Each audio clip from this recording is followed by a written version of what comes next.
Hello viewers. So இந்த வீடியோவில் நாம டிவிசிபிலிட்டி ட்ரிக்ஸ். ஸோ ஒரு நம்பர் வந்து for example you take some எக்ஸுங்கிற நம்பர் கொடுத்துருக்குறாங்க. ஸோ இந்த எக்ஸுங்கிற number it is divided by 3, 4, 5, 6 and so on. இந்த மாதிரி நம்பர்ஸால டிவைட் ஆகுமா அப்படின்னு எனக்கு ஒரு கொஸ்டின் வந்து டிஎன்பிஎஸ்சியில் ரிப்பீட்டடா கேட்பாங்க. ஸோ அதை தான் நம்ம செக் பண்ண போறோம். ஒரு கிவன் நம்பர் கொடுத்துருக்குறாங்க அப்படின்னா it may be either divided by 2, 3, 4, 5, 6, 7, 8, 9 and 10. அதுக்கு இந்த ஃபர்ஸ்ட் 10 நம்பர் எடுத்துக்கலாம்.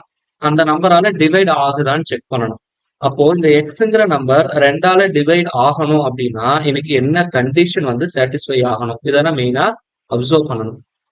ஸோ 2ஆல டிவைட் ஆகணும்னா it end with even number. சரிங்களா? எண்ட் வித் ஈவன் நம்பர்னா என்ன?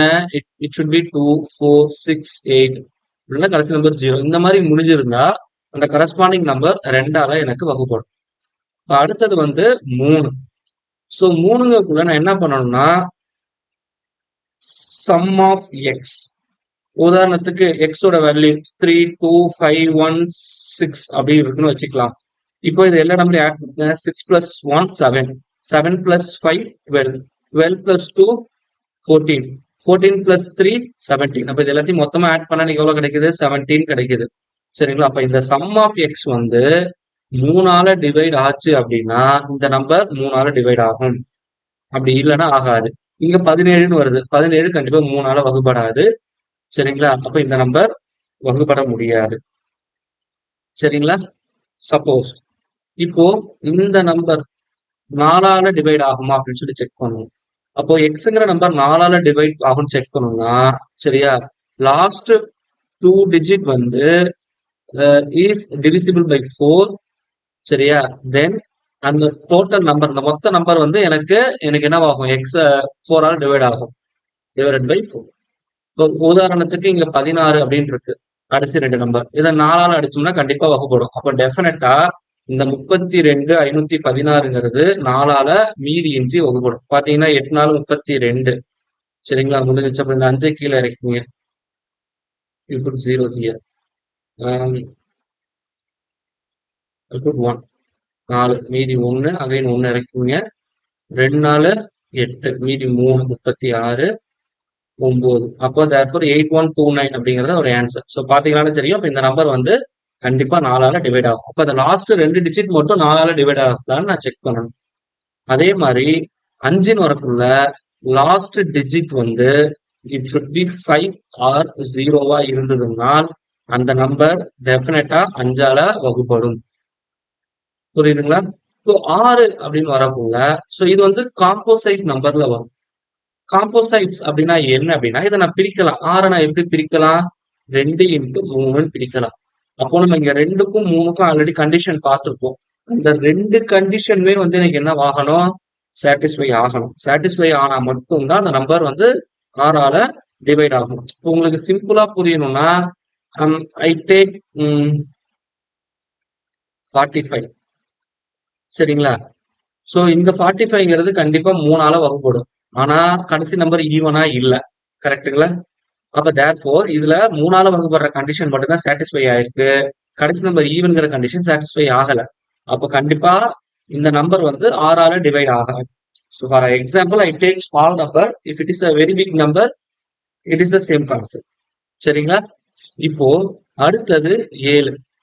ஸோ இந்த மாதிரி 7ன்னு வரக்குள்ள இதுக்கு செப்பரேட்டா டெக்னிக்ஸ் கிடையாது. ஸோ இதை கண்டுபிடிக்கிறதுக்கு நம்ம என்ன பண்ணுவோம் அப்படின்னா we go for oscillator method அப்படின்னு போவோம். ஸோ இது வந்து நம்மளுடைய நெக்ஸ்ட் வீடியோல இது எப்படி கண்டுபிடிக்கிறது அப்படிங்கிறத பத்தி பார்ப்போம். சரிங்களா? ஸோ நெக்ஸ்ட் நம்ம பார்க்க போறது வந்து டிவைடட் பை 8. 8ன்னு வரக்குள்ள இங்க 4க்கு பார்த்த அதே கான்செப்ட் தான். இங்க 4க்கு கடைசி 2 டிஜிட் பார்த்துருப்போம். 8ன்னு வரக்குள்ள கடைசி 3 digit, last 3 digit is divided by 5 8. சரிங்களா? then the corresponding number is divided by 8. இதே நம்பர் எடுத்துங்க. 32 516. இந்த கடைசி 3 நம்பர் மட்டும் எடுத்துக்கங்க. 516 8ஆல் அடிச்சோம்னா 6 8 48 மீதி 36. சரிங்களா? 36ங்கிறது 8ஆல கம்ப்ளீட்டா டிவைட் ஆகாது. கண்டிப்பா இந்த நம்பர் 8ஆல வகுப்படாது. சரிங்களா? இப்போ 9 அப்படின்னு வரக்குள்ள 3உடைய கான்செப்ட் தான். இப்ப இதே எடுத்துங்க 32, 516ன்னு இருக்கு. சரிங்களா? 517ன்னு எடுத்துக்கிறேன் உங்களுக்கு புரியறதுக்காக. I take one more increment. If I add all those things, 7 plus 1 8, 8 5 13, 15 18. அப்போ இந்த சம் ஆஃப் எக்ஸ் வந்து 9ஆல வகுபட்டதுன்னா, இப்ப எல்லாத்தையும் ஆட் பண்ணக்குள்ள என்ன வருது? 18ன்னு வருது. 18 9ஆல வகுப்படும். அப்படி இருந்ததுன்னா, இந்த கரஸ்பாண்டிங் நம்பர் 9ஆல வகுப்படும். அப்போ எந்த நம்பர் குடுத்திருக்காங்களோ, அத வந்து நம்ம மொத்தமா ஆட் பண்ணி 9ஆல வகுக்கணும். சரிங்களா? 10ன்னு வரக்குள்ள கண்டிப்பா லாஸ்ட் டிஜிட் வந்து என்னவா தான் இருக்கணும்? 0வா இருக்கணும். இருந்தா மட்டும் தான் அது வந்து வகுப்படும். சரிங்களா? இப்ப நமக்கு ஒரு கொஸ்டின் வரலாம். சார் இந்த மாரி நீங்க ஈஸியா ஃபர்ஸ்ட் 10 நம்பர் சொல்ட்டீங்க. எனக்கு டிஎன்பிஎஸ்சில வந்து 51 வகுப்படுமா? சம் எக்ஸ்ங்கிற நம்பர் குடுத்து 51ஆல வகுப்படுமா? 78ஆல வகுப்படுமா? 105ஆல வகுப்படுமா? இந்த மாரி பெரிய பெரிய நம்பர் கேட்கக்குள்ள ஹவ் டு ஐ டூ? அப்படின்னு ஒரு கொஸ்டின் வந்து உங்களுக்கு அரைஸ் ஆகலாம். சரிங்களா? ஸோ அது நான் சொன்ன மாதிரியே தான். ஸோ இந்த next video we see that the escalator method. சரிங்களா? ஸோ இந்த ஆஸ்கலேட்டர் மெத்தட் அப்படின்னு வரக்குள்ள மொத்தம் 2 டாபிக் இருக்கு. அதாவது பாசிட்டிவ் ஆஸ்குலேட்டர் அப்படின்னு மெத்தட். இது வந்து ஒரு டைப். அடுத்தது நெகட்டிவ் ஆஸ்குலேட்டர் அப்படிங்கிறது 2வது மெத்தட். ஸோ இந்த 2 மெத்தட் பேஸ் பண்ணி எந்த நம்பர் கொடுத்தாலும் அது அந்த கரஸ்பாண்டிங் நம்பரால டிவைட் ஆகுமா ஆகாதா அப்படிங்கிறத என்னால கண்டுபிடிக்க முடியும். சரிங்களா? So this is the basic for a distributive of a particular number. So இந்த லாஜிக் தெரிஞ்சதுன்னா டிஎன்பிஎஸ்சில நம்மளால கொடுத்துருக்கிற கிவன் சம்மை என்னால ரொம்ப எளிமையா அப்ரோச் பண்ண முடியும். I hope it is very well clear.